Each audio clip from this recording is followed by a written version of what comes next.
Alright, hello you absolute lovelies and welcome to Coycast. It is perhaps the biggest amount of stuff all happening at once since the origins of this pod and the pandemic. We started with very, what do we talk about? Just hang out? And now it's like, what about Spider-Man and Comic-Con and breaking records? And oh my god, I'm so tired. How's Jake? Jake is okay. Jake is, he's doing the best he can. Hey, that's all we hanging in here. I'm very excited to chat about all the fun nerd shit. In real time. We also just have a lot of, there's a lot of things that all happen. We've got comics, we've got movies, we've got TV. New movie while it was out. Don't be condescending. The biggest movie of all time. Don't be condescending. The biggest opening of all time was because in front of you. And I'm glad we did go to see it day of, because by that evening, everything had been posted on the internet. I didn't get spoiled the big thing, and we'll warn you when we talk about it, but it got spoiled on the carpet. I had just left, and Perfect. It literally was in the gap between me walking to my seat and that happening that I somehow avoided it. So everyone around me in the theater knew a thing. Got it. And it was an assumed thing, sure. But I actually got to have the dopamine of like, and everyone else was like, well, yeah, they just sat on the carpet. And I was like, what? You're like, well, shut up. I wasn't there. So it was pretty cool. But and then San Diego Comic-Con. Yeah, I have. So we have lots of stuff. We got a lot of stuff to talk about. I want to start here really quickly, so that way we can enjoy the rest of the show. Oh, was there bad, Nick? What happened? I mean, I hope that this isn't news. I want to say thanks to the people who were listening to this, who actually wrote to me, which I thought was really kind. But my favorite musician died very tragically. Yes. And fuck, I'm already doing it. Okay, we've talked about our parasocial relationships with artists, and we spoke about like certain people dying. We've had a lot of loss since we've started this show. Yeah. And I mentioned once how like the only celebrity passing that really hit me really hard was Robin. And that this is similar for all the different reasons, but yes, Glenn Hansard, my favorite musician, died in a fucking completely useless and senseless and unnecessary motorcycle accident, a single vehicle accident on his way from playing a local pub in his hometown, and in his 50s. And it's been a really, really trying week because I've been so busy with other things that I haven't allowed myself to like just take it in. So I've avoided like all of the outpouring of social media because I just can't handle it right now. Yeah. Also, Alexandra mentioned the other day that she was like, oh, well, do you want to like, maybe we should watch Once or something like that. Like he's also in my favorite movie. Right. And he's largely the reason for my favorite movie.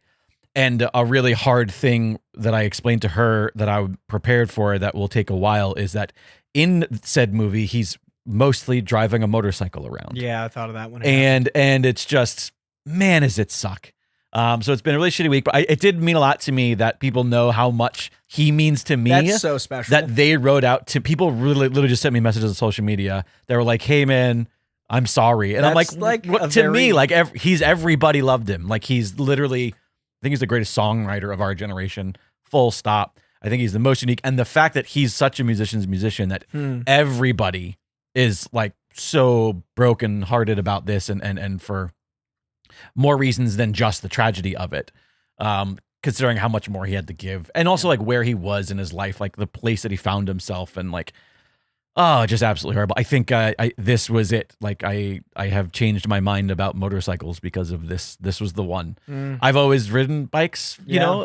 I've been telling Alexandra that it would be smart. I keep saying it'd be smart for me to get a bike because we don't need two cars. We, we barely leave the house. Dude, when we do in LA, man. But yeah, it is rough. It's been a rough week. I think his music, is so great that we have it and we'll have it forever. And he was so gracious with his time. Like, I don't know if you know this, but he would literally just like go to small pubs or even he would still busk at his level of super. I mean, the guy's got a fucking statue of himself. Yeah. Like he would still, and what he would do is he would just like have someone set a phone up and just like live stream it. Like, so cool, like he was just like a teenager, but you know what I mean? Like, but he stayed like an artist. Totally. Like, I think that's why he's a musician. Yeah. Is like, that's the guy that wants to play. Yeah. But anyway, so that was really, really rough. And every day since it's happened, I've had like a little mini like, just the world is so shitty right now, and I'm like, oh, I just don't take the little pieces of joy that I have left. Yeah. So any case, I want to get that out of the way to say thanks to those who wrote me, and listen, if you haven't, go listen to Surrell Season and the Frames. The Frames are just such a great band, and Glenn will be missed, and it's tragic.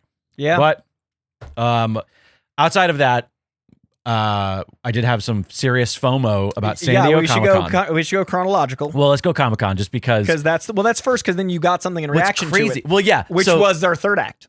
By the way, we should say hi to everybody joining us live via the super exclusive patron-only live stream. If you want to watch and chat with us, we've got some familiar faces. I see we got Real Podcast, we got Catherine Foy, we got Doug McKinney, Darth Vadad. If you want to watch these in real time, you can only do so at patreon.com/Coycast. Please go do that. Best way to support the show. It's completely free to watch these. You can then still join the Patreon and get extra stuff, but you can watch the live streams for free. Hundreds of episodes. No monies. They really are. Hundreds. Right? Yeah, hundreds. But anyways, I had such FOMO. I had the most FOMO I've ever had. I've been to Comic-Con that you haven't, like probably half a dozen times. This was the first time you texted me. Yeah. And I was on stage when I got your text. And I remember looking down on stage. Like, right. I don't check. You're one of my best friends. Sure, I don't open a lot of texts. So I'm like, I got to make sure he's okay. I had to Sure. But it was really funny that I opened a text about. Fairness, what if I was saying like, Duck, someone's got a gun? I should check. I would be the guy that would be there to protect you. I got to know. But it was so funny that I was thinking all that weekend, this is the most Comic-Con since the pandemic. And then I opened your text and it was pictures of comics. And it was literally like you added a layer to that where I was like, even people that aren't here. The thing is so it's been now, we realized, I think we went in 2022. Yeah. I think that was our last one we went to 4 years ago. And before then, the only one we missed was 2020. Was the weird special edition. Yeah. That was I went, no one else did. So before then, when I say we, ever since I met Alex, she'd be going with me. But before then, I have been going since 2010. Yeah. So that's however 10 year, whatever. It's been a long time. But I realized that it wasn't just like the super fun, the Spaceballs panels, like the panels, all the fun stuff that came out, all of the we have to talk about Ghost Rider, all these different things. That hype was one because like. I don't do that stuff anyway when I go to Comic-Con. You don't get FOMO for what you wouldn't do there. Right. But what I found myself is I just found myself missing the floor this year, like a lot. And I also realized that Comic-Con, and I've mentioned this on the shows, used to be my annual comic shopping because I don't read floppies. And you get them all on sale in trades. I only read trades. And what I would do is I would just wait until con. Yeah. And then I would just drop a couple hundred. And that's the entire year because you get everything for 30% off or buy two, get one at most places. It's Black Friday. Yeah. It's essentially, it's like a garage sale. Yeah. It's the Game Dude 4K of comics. Sure, 100%. And I just was like, fuck, like I kind of missed out. And I'm also thinking that's maybe one of the reasons why I also don't read as much. Not that I'm still not buying stuff. I still have a big shelf to read behind you. All? Right. But it's just like, I like it. I like getting the new stuff. So on Sunday of Comic-Con day, where I would be doing all of my shopping, because I always also wait till Sunday because that's when it's real. They don't want to load that shit back. They don't want to bring it home.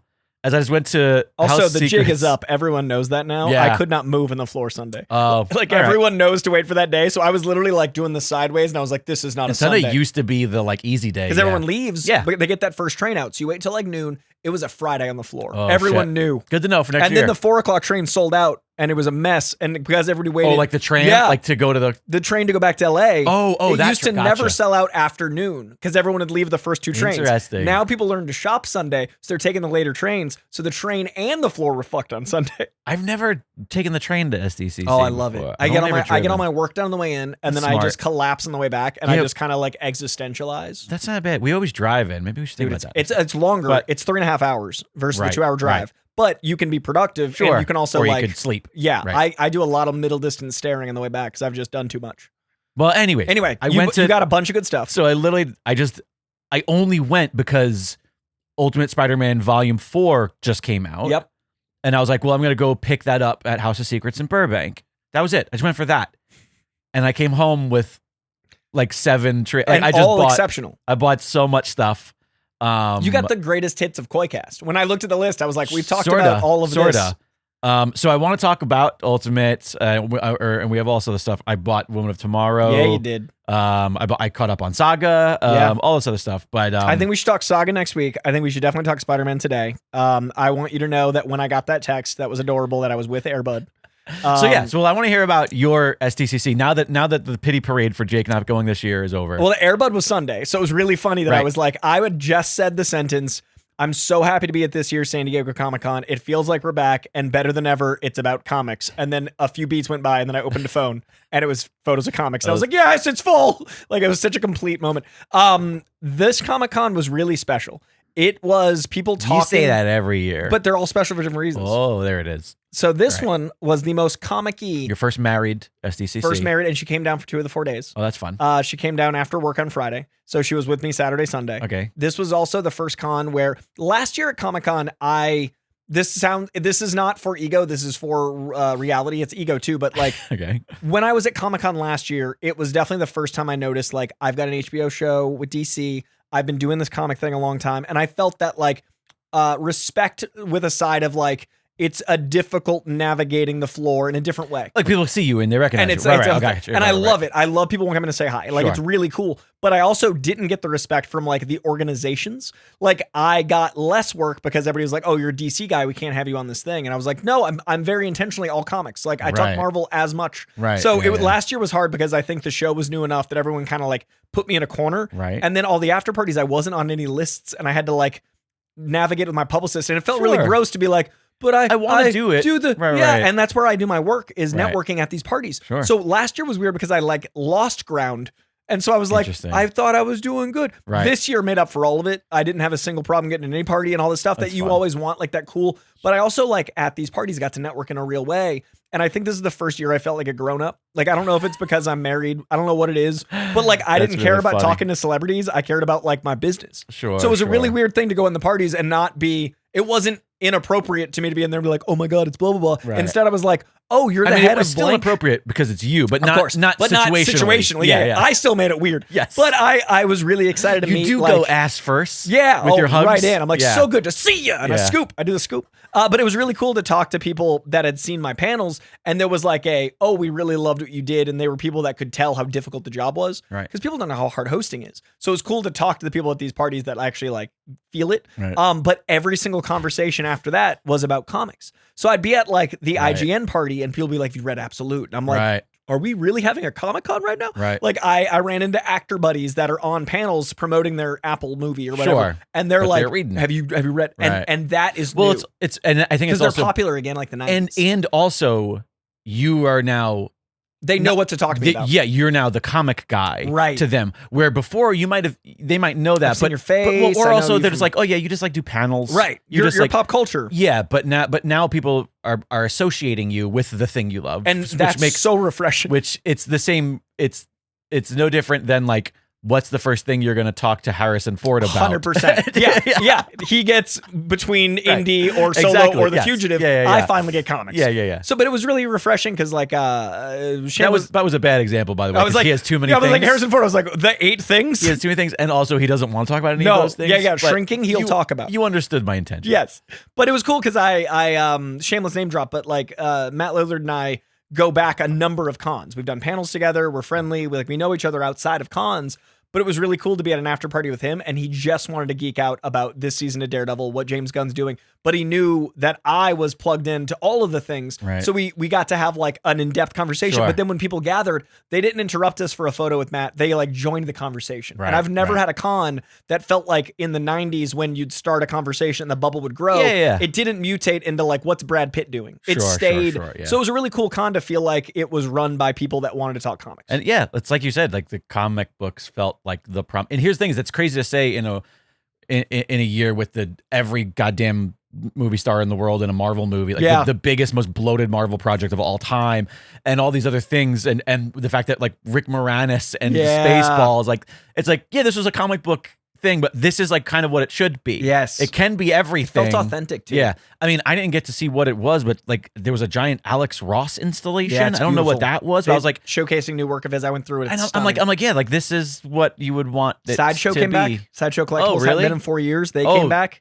See, You didn't even know. I think they haven't been since I haven't been. And they're back, so you got to return. They beat me. But it was really special because it stayed intimate. I talked to a bunch of artists and writer friends, and they were saying how they were busier on Thursday than they've been the last Friday or Saturday. Right. And they stayed busy. Yeah, that's awesome. So like I know a lot of artists sold out of their stuff. I went to go say hi to Dennis Cowan, who I had just had on my DC show, and his line was like 20 people long, and he flagged me into his booth to come talk because he couldn't talk to the people. Yeah. And that was on Sunday. Wow. Like it was crazy.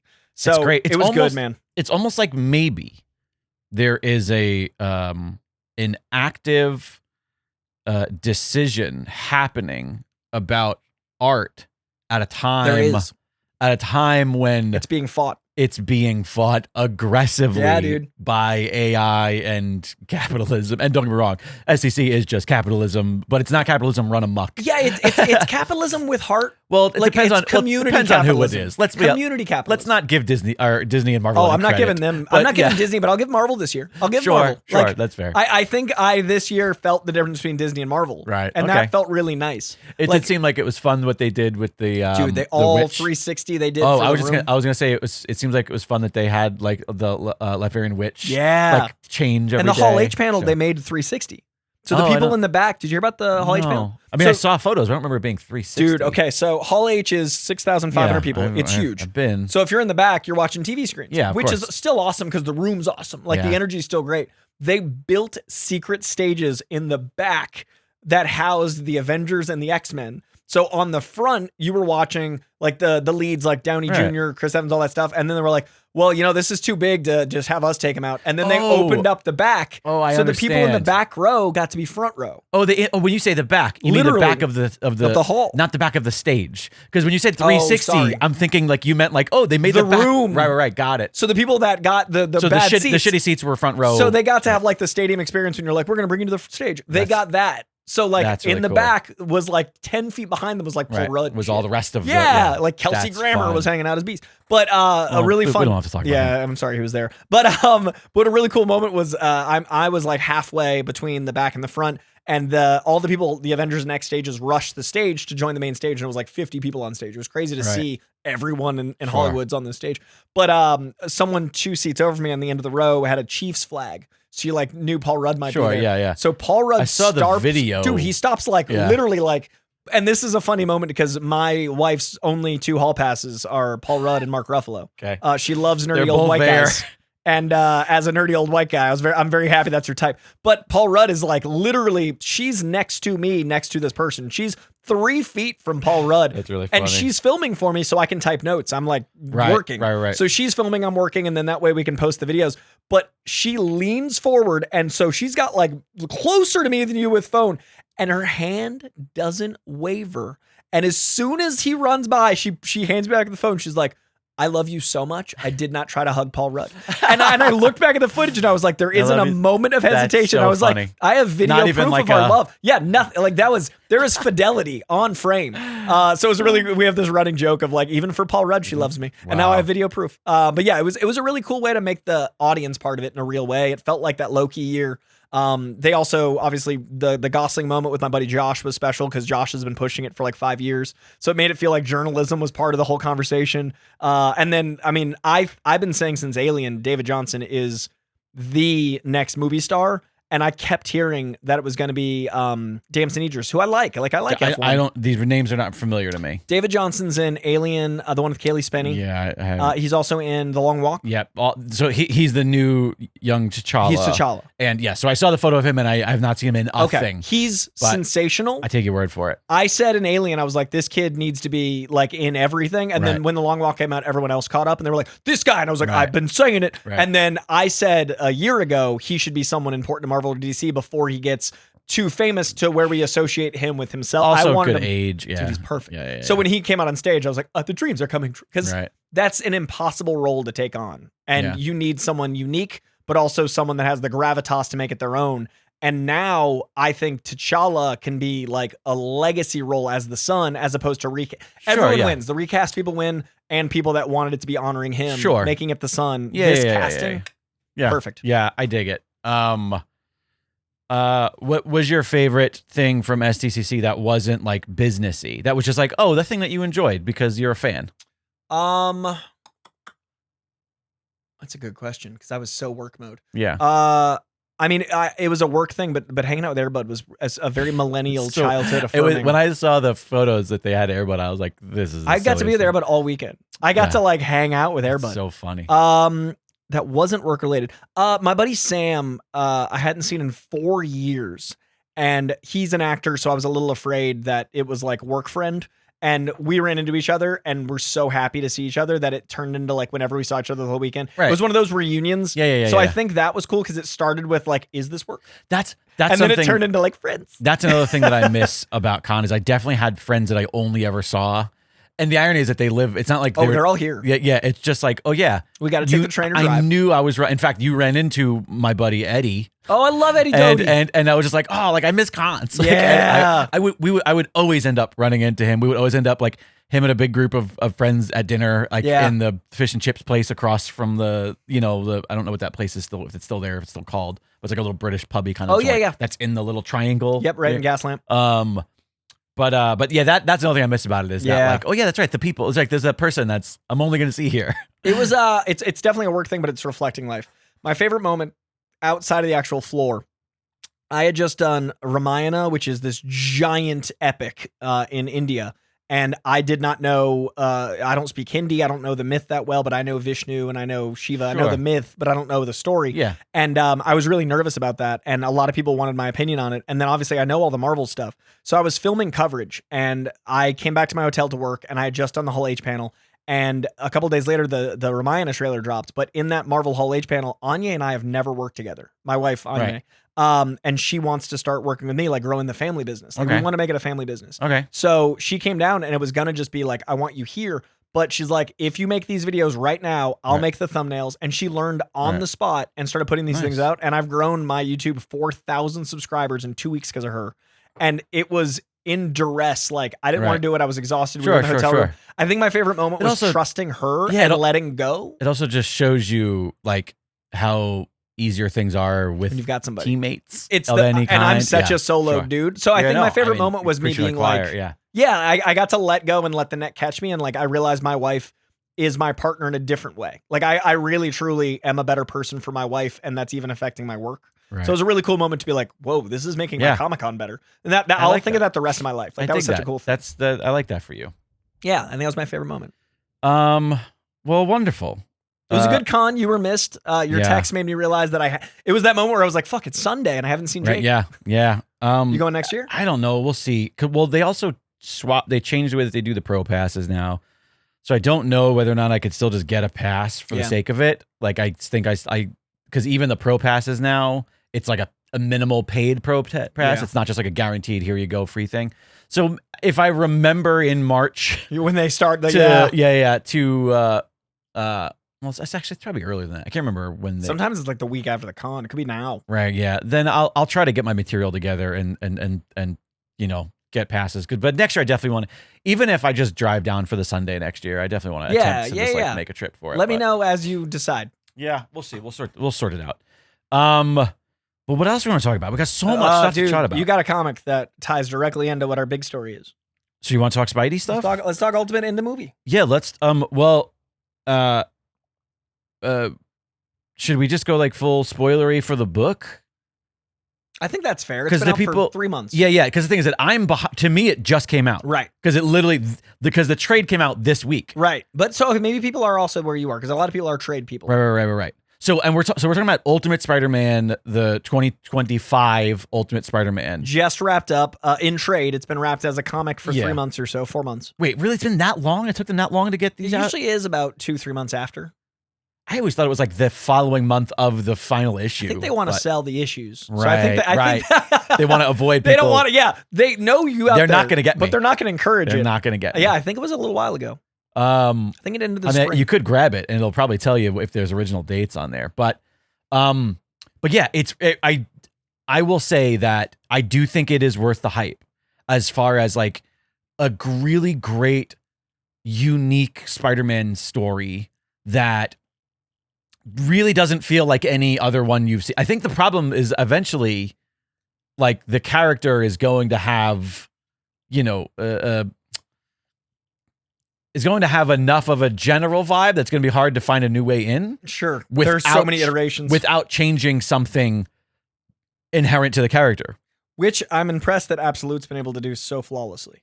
See, Absolute changes so much, and I'm like, how does this still Batman? He's poor. Yeah, I haven't like read it's any so like Absolute. if you told me 10 years ago poor? He's a blue collar worker. Oh, I didn't know any of that. Dude, if you told me 10 years ago, like Absolute Batman, they're like, they're gonna do an ultimate version, I'll be like, okay, well the only thing you gotta keep is he's rich. Right. And they're like, that's the one thing we change. What the fuck? Like it's crazy that like it works. he's rich, his parents are alive, they love him. His mom's alive. Wait, what? Loves him. Wait, are you telling me Martha is a visit away, and he's a blue collar worker. That's crazy. And it still feels like fucking Batman. Well, there's my pitch for Absolute. Sold Jake. Well, there's just so many books. Well, anyways, You just Absolute bought 20 of them. I'm sorry, Ultimate Spidey. Yep. Part of this universe where I did a little bit of cheating because in the third book, in the third trade, they start referencing a person. Okay. And it's a person that I'm not familiar with what this is. And maybe you can help fill in some of the gaps. Sure. Because obviously the movie that we're getting with Doom, and I think that's up there as well, is we're getting the Secret Wars, which Hickman run from 12 years ago. Yeah. Which essentially is the end of the 2001, where when 2000 is Ultimate 2000 started. Ultimate universe, right? And so, you should, it's old. You should know the story at this point. The worlds collide, the insurgents or whatever they start calling them. And what would they call them? Incursion events. Yeah, insurgents are people. Insurgents. In a way, one planet was an insurgent on the other. Of the other planet. Incursion event, yes. And so that officially wrapped up that Ultimate universe. They kept Miles, which I thought was a really clever way to Sure. a full universe reset. Sure. Keep Miles. And then our main continuity continues, but something happens before this that creates this world? Yes. So the Maker survives from the original Ultimate is Reed. Yes. And he basically stops heroes from existing. And then Iron Man, who's a time traveler, right, is able to who's a much younger Tony very Stark, young Tony, is able to make these origin boxes and kind of get butterfly effect back. And but that's what's so interesting about Spider-Man is he is all of the responsibility, none of the power. It's a great inversion that he's been responsible his whole life, and now in his 30s. An incursion, I think. An incursion. He's an insurgent for Spider-Man. But yeah, is that what you mean? Is that yes, okay. And so I because they kept referring to what I believed was Reed. Yes. But I was like, but that was 12 years ago. Yeah. So I don't know if that's what this is. The Maker's been in and out of continuity, but he's kind of been a presence for all the years. Right. So it was February, by the way. February 18th, 2026. Was the last issue with that? Issue 24. Wow, this now it take a month until that Absolute finale came out. I think that was March or April, but issue 24 was February. Wow, that's crazy. So time's just it's fucking August, dude. Well, in any case, it's a really interesting take. There's two things about it that I think diminished it from the start for me, and I love your thoughts on it. The first is totally stupid, unrelated to story, unrelated to anything. This is strictly we still have this problem even in 2026, and that is the reveal that Black Cat is 16 years old, which only happens in the second book. It's oh yeah, my daughter, but it's not that it's not until she meets, his son, that we learn, and she is drawn way too risque for a 16-year-old girl. She is sexualized a bit too much for my comfortability. I think if they'd made her 18 and him 16, it still would have been that playful, but it would have felt. It reminded me of Ultimate X-Men Jean Grey, where I was like, this is supposed to be a child. Yeah. Especially with the Xavier stuff with Jean. I've always made me uncomfortable. Yeah, and I get it. At least she's in an age-appropriate relationship. That's what I was going to say. In fact, she's older. I'm talking about more as a reader. I'm more for it felt very male gaze of a child. Yeah. That I was like, ooh, I didn't like that. And I did like that it was with a young relationship as a heartfelt. I love the reveal for him, but I still would have made it a little older because I don't even mind an age gap when the woman's a little older for making that feel normalized. Yeah, she needs to be 21. But anyways, 21, 16-year-old boy is weird to me. Well, he didn't need to be 16. Okay, I was like, we got to find a way to age everyone up. Whatever. Then. Yeah, I think that's or keep it exactly as it is. Just don't fucking draw her like that. Okay. I don't know why. But she still needs to be the Black Cat, so I think that's fine. She doesn't need to be hard to make her not sexualized. She doesn't need fucking double D's. But she's got to be Black Cat.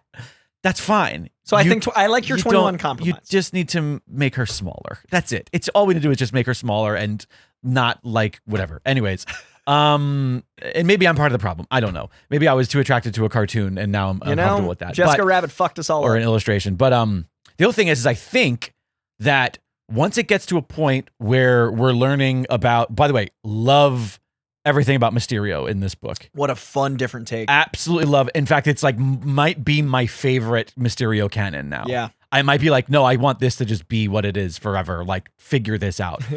Once that happens, and is his name? I keep going on to call him Ben. What's his kid's name? Not Ben. No, because Ben's alive. Yeah, Richard. Harry? No, Richard. Because his dad. That's his dad. Yeah, Richard. Right. Thank you. I was like, which of the Spider family? Once Richard is like fully utilizing the suit, which is like not a symbiote, it's a fun little technical thing. I love that choice, by the way. Yeah. Once he's utilizing that, and we have Mysterio out there, and like the introduction of these things happen, I think that it just rushes to the end. The end is so much less fulfilling than the beginning. Yes. Oh, I'm glad you agree. I thought I was going to get a fight. No. I loved this book up until issue like 18. Right. And then from 18 to 21, I liked this book. And then like 21 and 24, I was like, I can't tell if I'm residually enjoying this book because of the beginning. It didn't stick the landing. No. And I think that neither did the finale. The ultimate finale. I think that some of the best stories that made the beginning of the book so good were because they felt slow burning. It was conversational. The book was a conversation book. Everything about the paper. Yeah, we talked. You and I kept gushing over Ben and Jonah because that was the shit. Exactly. And that's the first shit that went away.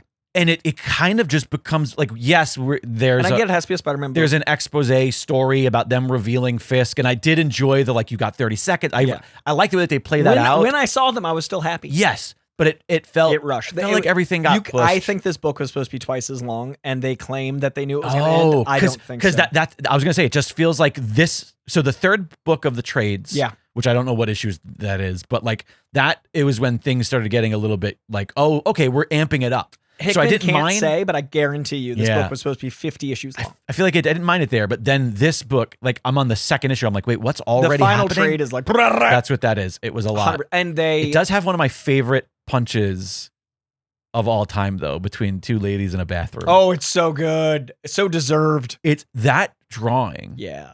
Of her just draped over the toilet. So good. Is such a great panel. Oh, Chiarello's so good at emotion in action. It's so really good. Strong. Yeah, I'm not familiar with this artist and what other work they've done. He did a Daredevil run with Chip Zdarsky that's transcendent. Some of it reminds me a little bit of early Y the Last Man. I see that. There's like and it's not in like style of art, obviously, but energy. There's an energy to like the way that the conversations are. And it reminds me a little bit. I got to watch.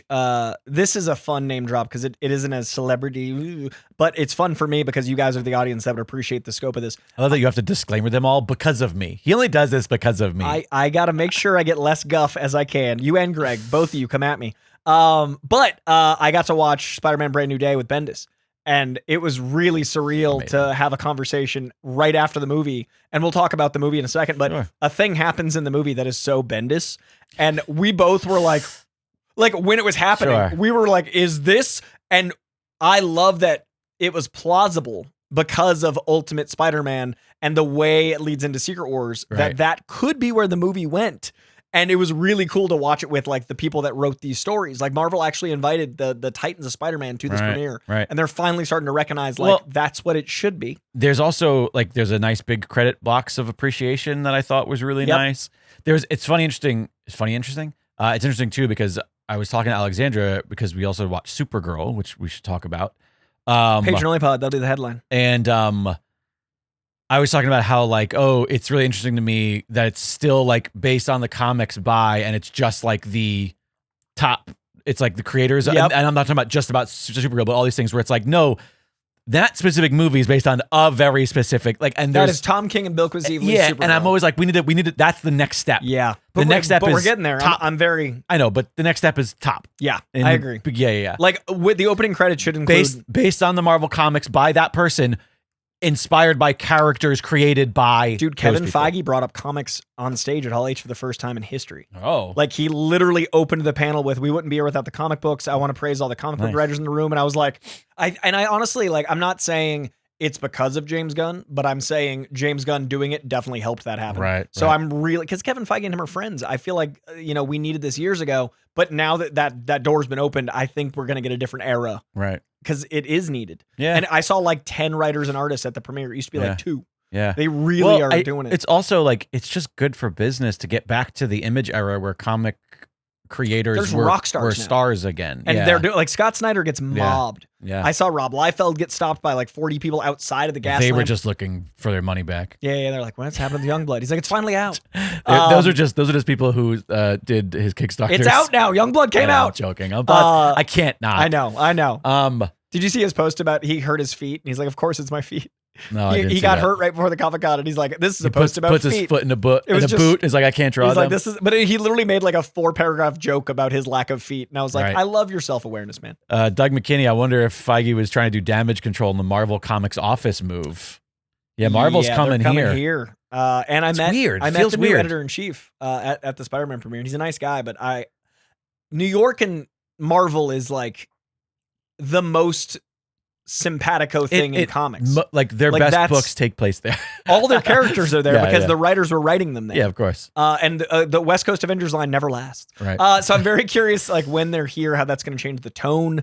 Is it going to be a lot of Marvel Studios blending? Is it going to be like we can go down the street and talk to the comic people? Right. I hope it means. Do you know more where money, it's going to be yet? Right next to DC. Oh, really? Yeah, like which is funny. Like they were like in New York together. Now a few years later, they're in Burbank together. Yeah. I hope it's a good thing, and I hope it's. Most writers and artists aren't even in New York now because it's all pages. And it's all remote. So I hope it helps the budget stuff where it's like we can have everyone have meetings and make it together and there is cohesion. But I hope that doesn't cause so much cohesion. Everything feels like it's to feed the films. Right. Yeah. Because the Miss Marvel change, I'm okay with as a case by case. But it was the first time I was like, whoa. These are different mediums. Right. Don't you make this have to work? Yeah. Don't cram the square peg into the round hole. Yeah, because when they have Kamala Khan, when they have Aman Vellani write her as a mutant and an Inhuman, it slaps because she's got the back, like she's done the research to be like, how do I make this work? Right. But anyone else that does is just like, I'm mutant. And it's like, what are we doing? It's like, I saw the movie, I can write this. Yeah, I care enough. Like, no, don't do that. So it's all case by case, but I do worry about that sort of thing accelerating. Right. But I do think CB Cebulski, he's always loved manga. Him going to Asia, great. Right. Like I don't know him, but it seems like that's what he wants. So I'd love to have someone like Wacker, who seems awesome, take over if he's going to be more like in the room, boots on the ground. I care about, this is my focus. Right. First thing I said was like, hey man, so Mary Jane and Peter, love them together. Like I literally like, my opening salvo was like, nice to meet you. Fix it. Don't do the thing with the thing. I brought it up 5 times at Comic-Con. I'm trying to fix Spider-Man. You're the only one that can do it. I'm trying, man. I'm telling all the people. I've had conversations. Well, anyways, really quick, back to Ultimate stuff. So this is the only title I've read from this so far. Mm-hmm. And despite the fact that I was a little bit it's not that I didn't like it, but I didn't like it as much at the ending. I am really fascinated in the world. I do want to read some of the other titles. I was told that Black Panther is the next best one. I consider Ultimates the next best one. Oh, okay, interesting. Basically, the Ultimates. I put them all on my purchase list, and luckily most of them are wrapped on trades now. Ultimates is problem is I got to pay full price because I didn't go to con. Oh yeah, man, trades are expensive. They add up. Yeah, but yeah. Wait, where's my? Did you get a discount at House of Secrets? No, why would I? They don't know me. Use my name. You should get some money. I brought your name up this past time, but only because I was mentioning the pot. I was like, oh, we talk about this on a show that I do. Okay. Like, what's the show? And I was like, oh, I do. Because I'll see if I can get my discount. But I think Ultimates is the next best because they're basically like my list. They're like insurgents. Comics. Yeah. So there's Invasion, Incursion, and Endgame, which is the last one, right? And in between those, there's Black Panther 1 through 4. Yeah. When I say 4, I mean trades. X-Men 1 through 4, Ultimates, and Ultimate Wolverine 1 through 4. I would say Ultimates, then Wolverine. So there's only 4 titles. Yeah, it's very small compared. This. Yeah, thank God it's not like Civil War. Yeah. But yeah, I think they're all worth reading. Ultimates is? Yeah. Because they're like, they're labeled terrorists, and it's a very punk rock, aggressive, like, there's an issue that takes place entirely in prison about the prison industrial system starring Luke Cage. Like, it's a very fucking politically active book. Interesting. This book dabbles, that book goes in it. Like, yeah, I'm also just interested in the X-Men because I do think that it's my most collected, like, body of comics. Sure. It's the least like the X-Men. I didn't connect to it personally. Peach Momoko's beautiful art, but that's also. I mean, I'm assuming that Invasion, Incursion, and Endgame are probably a trade each, right? Because they're probably 4 issues each, or somewhere around there, 4 to 6, right? Right. So you figure that's 3, 4 for Black Panther. That's 7. Another 4 for X-Men. 11. Another 4 for Ultimates. 15. Yeah, and then Ultimate Wolverine, is that also 4? 2, 3. 2. I mean, like, that's a lot of trades. Yeah. That's a lot of money. You're not wrong. You could Marvel Unlimited it. They're all on there. I will say, if you're okay with reading digital, well, let's talk about this really quick sidebar. We've talked in the past how I just, like, it's really hard for me to read digital stuff. I just don't like it. I love the tangibility of the books. I have entered a new stage of my life. Oh. And I'm struggling to read the comics because of my vision. Oh, shit. Because I have these god-awful progressive lenses. Yeah. So, like, there's a different subscription. It's easy for me to say. A different prescription up here, right, than there is here in the lens. Yeah. And when I'm reading something, I have to be looking through a very specific point of the lens, right? Yeah. So I've had to get used to that when I'm, like, looking at a menu at a restaurant, when I'm, like, looking at my phone. But long form of the comic. Fine. Yeah, it's fine. Because I'm just glancing down and I'm looking, for the video, you can see what I'm doing. Like, if I'm looking at my phone, like, I have to, like, look like this, right? So you can see my head is still upright, my eyes are down. Try doing that for an extended period of time. It's a nightmare. So what I find myself doing, I find myself taking my glasses off and then literally getting this fucking close to the book. Oh, wow. And I'm like, this is just, it stresses me out. Yeah. I find myself irritated. Yeah. But I also like just reading comics in bed at night. Like, I read all these books, just like before bed. It's a nice tuck in. So I'm wondering if I might need to give some. I'm never going to stop buying the trades, and I'm still going to read them. But like, when I have, like, a bunch of stuff and I'm not, like, I don't need to own it. I'm reading like 50 a week. Yeah, and you don't have a choice. I accept the fact that about 30 to 40 a week have to be digital, right? For volume, like just space.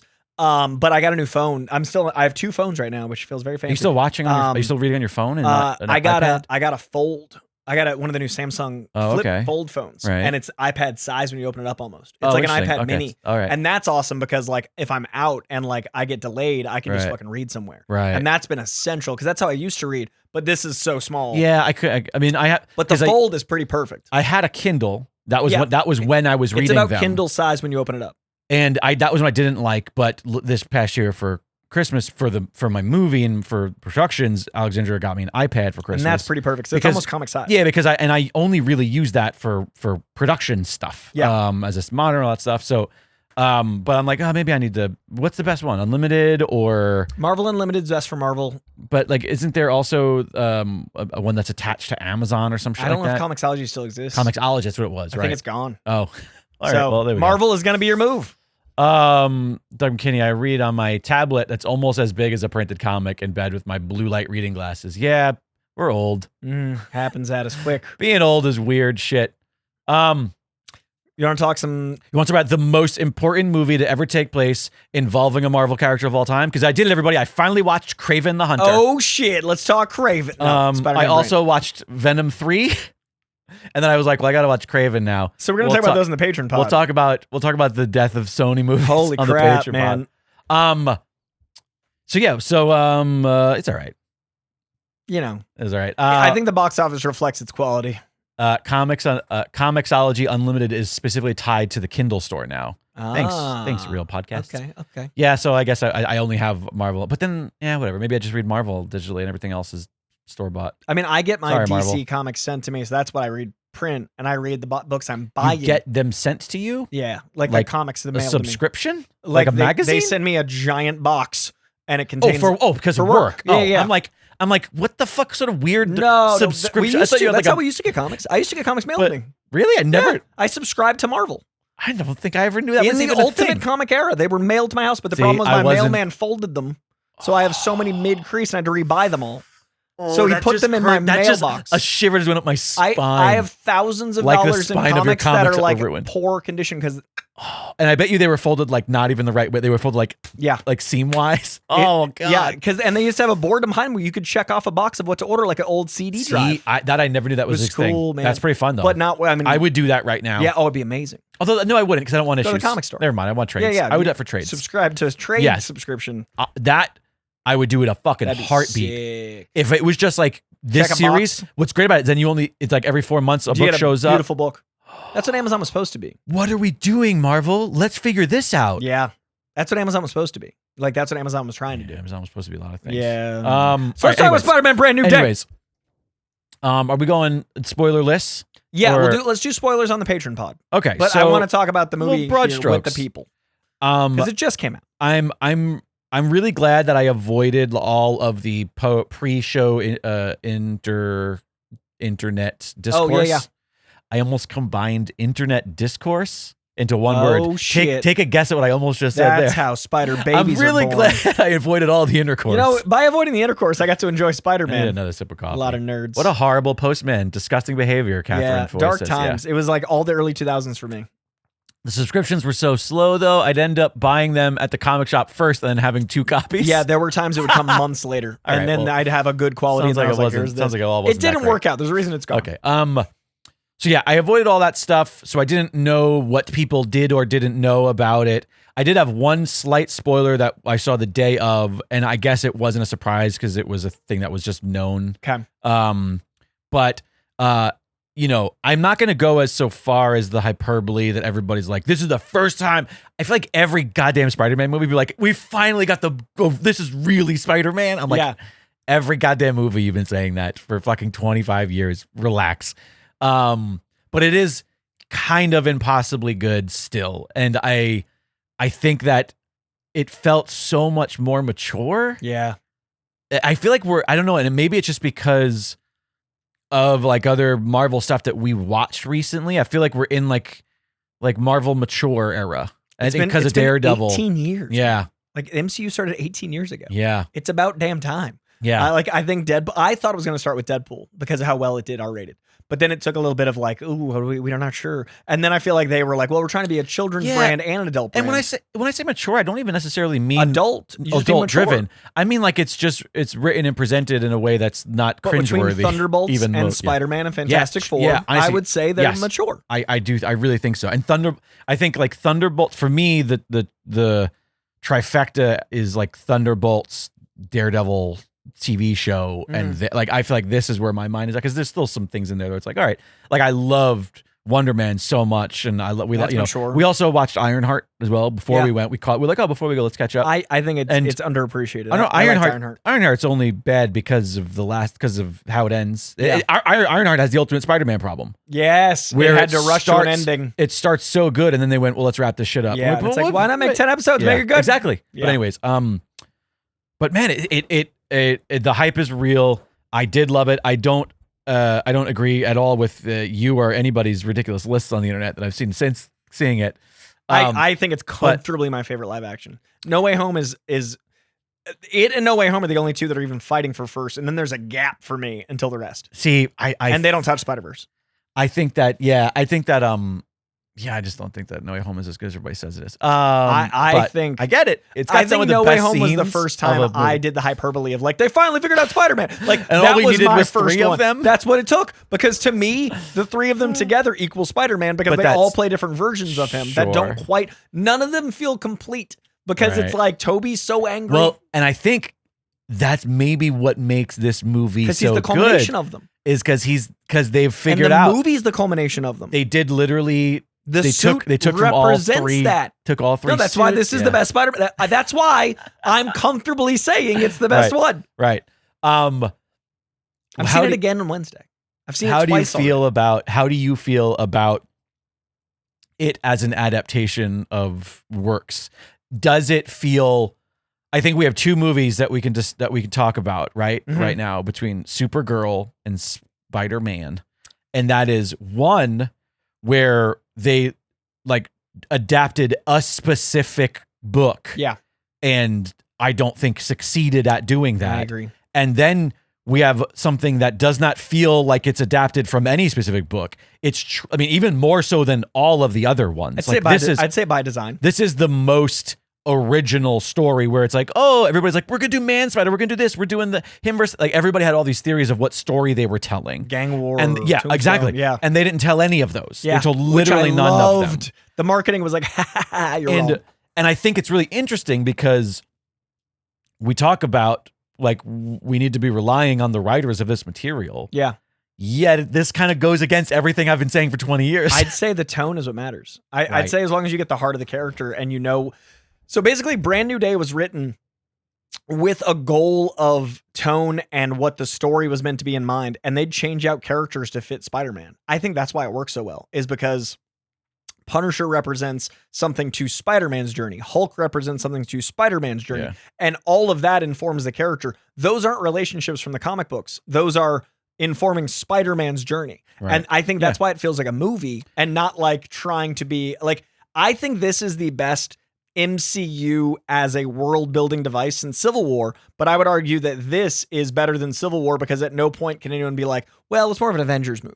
Like this movie is fucking Spider-Man. Yeah. Unlike at points you're watching Civil War, you're like, okay, who's the lead? And even though we have a whole lot of Punisher screen time, it doesn't make it any less Spider-Man. And that's why I think this is such a masterpiece because it's not trying to adapt and a whole lot of Amazing other Spider-Man characters 129 too. and 135. It's trying to be its own thing. And I think it makes all the characters better for it. And I think when we talk spoilers in the Patreon pod, the use of the villain is the only thing they could have done in order to tell that saga, and it had to be in something this big. Yeah. I think even that choice informs Spider-Man. Yeah. It's really interesting. I also think that it's and I guess this is like a very slight spoiler, but not entirely, as I think that the one thing where I will cash in on your hyperbole is that I think they, without even necessarily knowing this was the plan, 10 years ago when he started, is like, oh, he still wasn't like the Spider-Man that we know yet. Yeah. And I think that like they literally just told a science story here about like, oh yeah. That so all of that shit that you fucking nerds talk about all the time. Yeah. You know that nerd shit you like? Here's that nerd shit. Yeah. Because how many times do we have conversations about like, well, he could do this. He's really strong. Alexandra was saying something about like, oh, I saw something online about how like, oh, like he could do this. Like he's this strong that he can do this thing, but he doesn't do it. And it's like, and then I was telling her, I was like, oh yeah, like Doc Ock, he punched a guy once and then he cried. And I was like, like all that shit that we learn out about. It's like, oh, they figured out a way to put that in this movie. Right. And inform it without being heavy-handed. And also retroactively enhance the 5. We're just making, I mean, he's been in 12 fucking movies. Yeah. But retroactively being like, oh yeah, he still hadn't cracked the code yet. It was a 3-film origin. Right. And that's very interesting. Like you said, 5 maybe. Yeah. And I think it worked because of this. I think if they had done the King in Black or something or whatever they were going to do, it would not have felt like it retroactively enhanced those. It would have been like, oh, this was a slow death. Right. Instead, this gets to be the second, it gets to be the first part of his second act. Right. Also, a way to tie like the relationships that we have seen before it to like a trauma that's not just, oh, my friend died, right? Or it's a new loneliness. Yeah, it's like a different brand of, and obviously the ending we'll talk about that on the POP, but like there's a level of like, all right, well, it's easy to just be like, hey, your friends forgot you, right?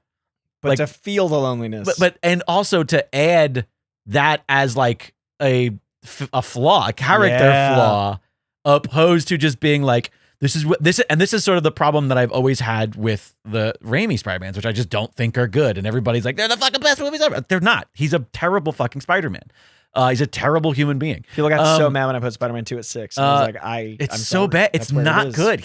And it's because he's a fucking sociopath. He is insane and angry. Like, he's angry, and all of the decisions that he makes we're told the reason he's making them, and then none of that has any bearings on the stories. He's like, I can't be with MJ because she's in danger. She's always in fucking danger anyway. It's not working out there, Peter. Right. And it's never addressed. There's never anything about like the sacrifices and the risks that come with it. And I think what's so great about Spider-Man, and the reason why the only thing that's good about the Spider-Man fucking 2 is the goddamn train scene where and it's like, that's just because fucking New York Behind Spider-Man is the best thing that you could put in a movie. And I think Doc Ock's very captivating.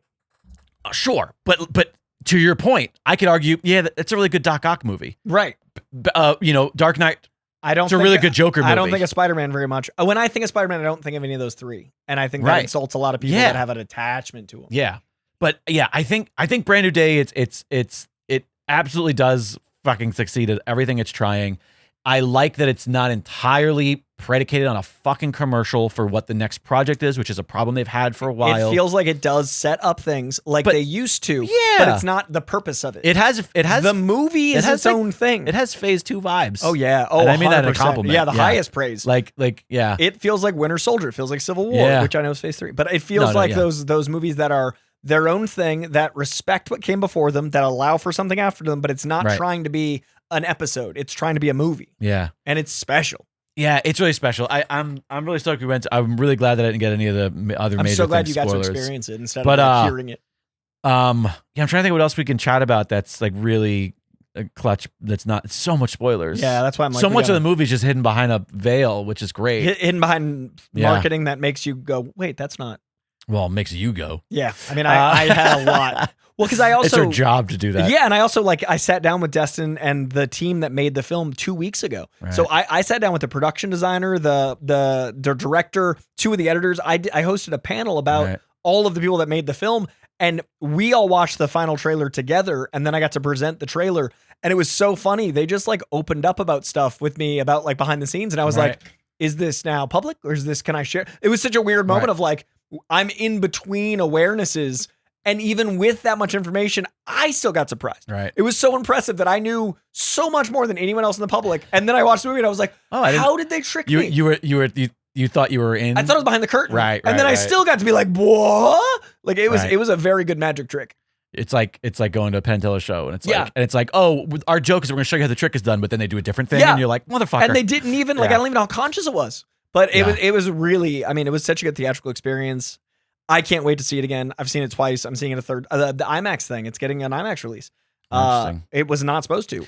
Odyssey's moving out of the way. I think what is interesting too about this is that, and you can speak to this, I don't know how much input and control does Tom have at this point? So much on this one. He's creative producer. He was in the writer's room from the beginning. He turned down all the original pitches. He dug his feet in the ground. That's why it took 5 years.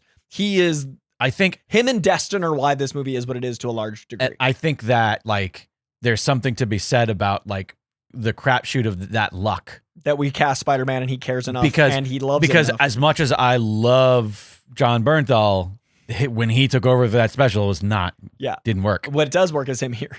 Oh my God. Yeah, pretty great. So good. So good. Every scene with him, I was like, what a new layer, and I'm so tickled, whether it was tickled happy or tickled sad. I think the only thing, and I know, is this a spoiler? If I say somebody who's not in the movie, is that a spoiler? Because everybody expects everybody to be in the movie? I guess not. What counts as a spoiler anymore? 2026, who knows? What's reality? All right, well, I'm going to say who's not in the movie if you don't want to hear who's not in the movie. I will say the one thing that I did think the entire time was just, man, it's going to be really fun if Tom's Spidey and Daredevil get to communicate about Punisher. About Frank, because he's read to both of them. There's that one moment where he's like, just no killing, and Tom as Spider-Man, Peter turns around and he's so, you could see the frustration in his walk. Yeah, this fucking guy. Yeah, the body language of the camera. And all I can imagine is him being like, how do you put up with this? Dude, and then Daredevil just shrugging, yeah, I know, tell me about it. Night Nurse was in the original cut of this. I heard, I heard that it was Rosario Dawson. But I heard that there's a secondary one that there was. I saw some bullshit. There's a lot of characters and stuff that were right here. Yeah, I heard about that though. 8-Ball, so many things. Oh my God, can we talk about that opening sequence where we got what was his name? The montage. We got Ramrod, Boomerang, Tombstone, Tarantula, Tombstone. The Sal Buscema art looked fucking perfect, awesome, and he sounded great. Tombstone is an example of something ridiculous in the comic that worked on the screen. Yeah. Unlike Lobo. We'll talk about that later. Have you watched Your Friendly Neighborhood yet? No, not yet. No. I'm behind on my Marvel cartoons except for X-Men. I think it's the best Tombstone ever. Interesting. I think Lonnie Lincoln in Your Friendly Neighborhood Spider-Man. I enjoyed Tombstone in the video game. Dude, you got to. In the Insomniac game. I enjoyed him in that. Got to try it out. Yeah, well, it's on the Marvel list. We got all this time. Well, Alexandra was just like, you could do the cartoons without me. There you go. That's a little more flexible. And now I'm just like, oh, good, because now I can just watch. I need time. Because it's one of those things where it's like, yeah, we can only watch a thing a night, right? Season 2 is, I think, this. And when we watch everything together, then it's like she just gave scheduling. She just gave me the okay to go ahead without her for Invincible. I was like, okay, I can do that because I've been dying. We only did season 1. We never saw season 2. Let Jake be free. And so I was like, you're never gonna want to watch these with me, even though you say you do. When push comes to shove, we're gonna pick something else, and so I'm just doing it. I think September is season 2 of Spider-Man. So you know. All right. So you got some time. But yeah, I mean, listen, it is a feat. It is a success story through and through. Almost $1 billion in a weekend. I also think that like it's such an astounding supporting cast. I think that they did the most I've like Ned and MJ. They did a really good job with the comedy of this, and it feels like that was one of the things I liked most about the Garfield ones was I feel like he was very funny as Spidey, and I feel like we lost that a little bit. And I think there's a little bit of that here because as he's older, he's a little bit more confident, but then he meets people who turn him back into the nerd. Listen, I seen your belly button might be one of the best things. What's the moment that was Bendis-y? Can you say it, or is it spoilery? It's spoilery. It's a deep spoiler. We'll talk about it. Talk about that. Well, that's our next thing. We're gonna record that Patreon only pod. In a fight that Punisher particularly was in the reactions, Odd Punisher trying to shoo Spider-Man away was so funny. Yeah. He's so good. I love their chemistry. Yeah, Doug McKinney says Tombstone deserves more time. But here's the thing: is that we've talked about that. I think I talked about this when I first watched Amazing Spider-Man. Yeah. Because I said like, oh, the best part of it was that it starts like a comic book, and this did that times where 10. It's just a street level thing. Oh, that was the other thing is, and again, I guess a slight spoiler, but like there is a pretty severe time jump in this movie. Yeah, and that's a really unique way to give us that thing that we expect in a book. Yeah, in a movie, and the scope. And also fix a major problem of, well, we don't want like 5 movies of MJ and what's his face just not around. Yeah, no, like, they solved that so well. We can't have the supporting cast of these movies just not out. But that allows mature tone too because of that time jump. We get to live through it. Yeah. Dude, it's so good. We're gonna talk about it with spoilers in the Patreon only pod. You guys check out the Patreon, patreon.com/KoyJandro. /KoyCast. Patreon.com/KoyCast is going to give you hundreds of episodes of us reviewing stuff. And I know we're going to do Spider-Man and Supergirl now, amongst other Spider-Man, stuff. Supergirl, what else? Spider-Man, Sony stuff.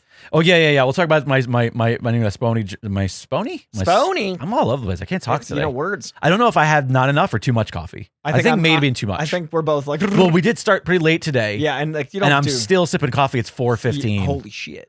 I'm not sleeping tonight. I think maybe I've had too much coffee. Old men. I'm tripping over my own mouth this entire episode. I'm also going to talk about one of my top 5 of the year that I just saw last night. That is real Jake shit. Oh, yeah. I want to see it. The invite? Yeah. I want to see it. I won't spoil it, but I will talk about it. So yeah, check out the Patreon only pod.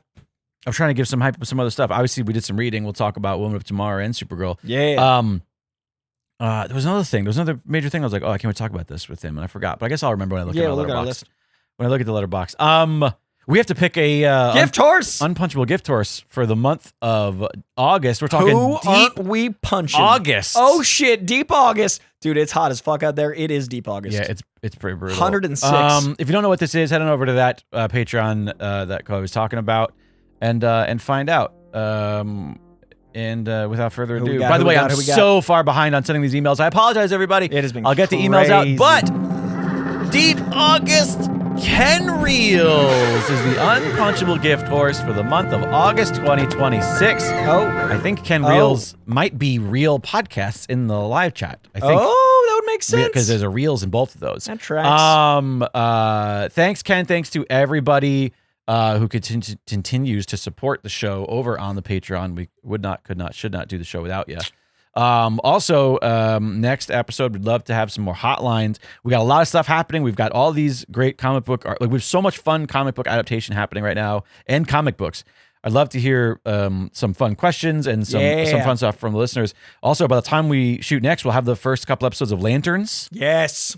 I've seen them. They're amazing. Oh, really? Because it starts August 16th.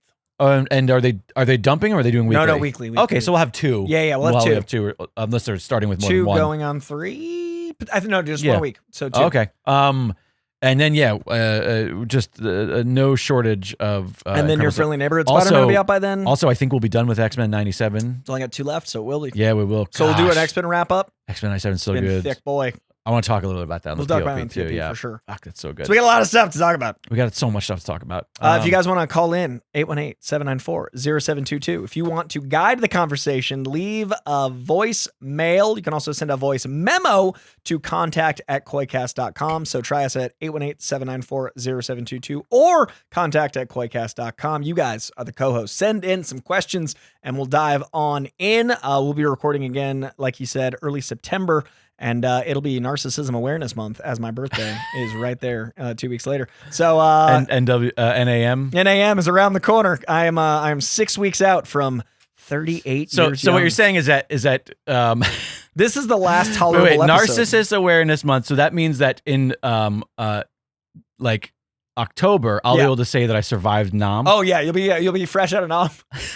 You know, Jake just shipped out of NAM because I put him through it, you guys. We did it. 6 weeks till NAM. All right, else? I think that's everything.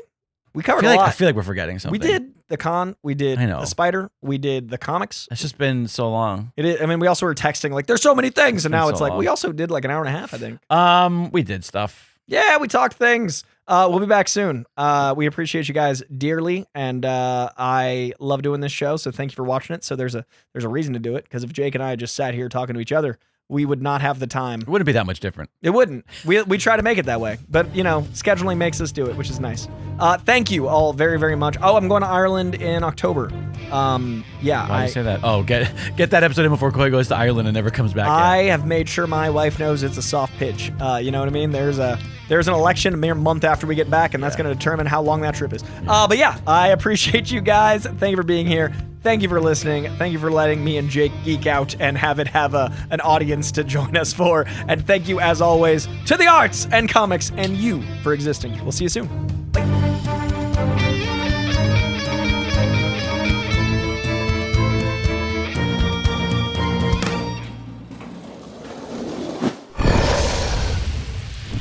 Dragon